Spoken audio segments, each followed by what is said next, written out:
আসসালামু আলাইকুম রহমতুল্লাহ বারাকাতুহু। কেমন আছেন সবাই? আলহামদুলিল্লাহ। আজকে আমাদের মাদ্রাসায় এতিম বাচ্চাদের জন্য খাবারের আয়োজন করা হয়েছে। আলহামদুলিল্লাহ, আমাদের রুবেল ভাই আজকে তিনি খাবারের আয়োজন করেছেন এতিম বাচ্চাদের জন্য। খুব সুস্বাদু আলহামদুলিল্লাহ তেহারের আয়োজন করেছেন।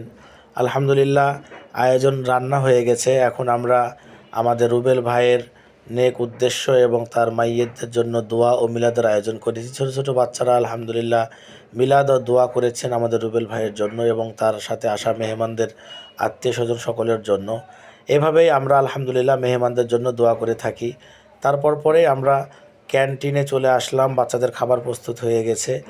এতিম বাচ্চারা খাচ্ছে, অনেক খুশি হয়েছে। তারা মোজো ও দইয়ের ব্যবস্থাও করেছেন। আলহামদুলিল্লাহ, আপনারা আমাদের এখানে বাচ্চাদেরকে নিজে হাতে রান্না করে খাইয়ে যেতে পারবেন।